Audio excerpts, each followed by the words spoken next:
Joining us now is Brian Linin, who is a farmer from Goodland, and he is not only on the Kansas Wheat Commission, but also a member of U.S. Wheat Associates. And so, Brian, thanks for being here.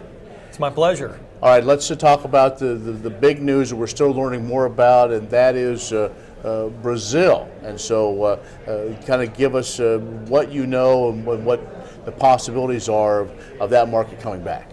Yeah, so Brazil, for a number of years now, has not met their WTO commitment. When they entered the WTO back in 1994, they had a commitment to have a duty-free tariff rate quota of 750,000 metric tons of wheat from the U.S., among other things. They've never actually taken that, only a couple of years when Argentina was short on supply. And so just this morning, actually, they announced that the Brazil's recommitted to taking 750,000 metric tons of U.S. wheat duty-free, and that's big news for the Kansas wheat farmers and all wheat farmers in the U.S.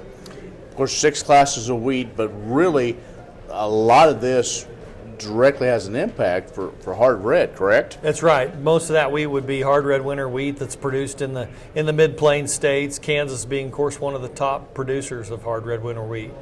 All right, so we have this. This, again, it's not a huge amount, but again, it's kind of those building blocks with everything else we have going on. A market like Brazil coming back, it has to make you feel good. Oh, very good. I mean, that's another 750,000 metric tons a year that we weren't moving. We haven't moved for years, 20 years.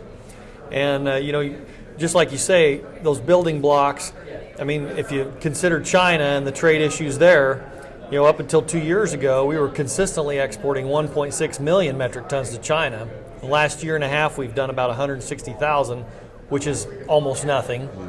And so it's important to get those markets back. And if you start adding those up, that becomes enough wheat to pull our supply down and kind of cure the supply and demand issue with wheat that we have today.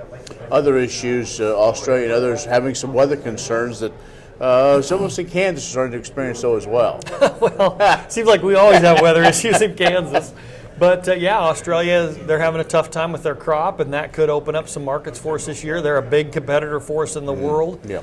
They're one of the largest producers of hard white wheat in the world. We've tried to get hard white wheat going in Kansas, but hard red winter and hard white in the world, compete pretty closely together, that one can replace the other. And so if Australia is looking at a shorter wheat crop, that gives us an in. So. Sure. We're talking with Brian Linin, who is a farmer from Goodland and is a member of the U.S. Wheat Associates. Let's take a quick break. Back with more in just a moment.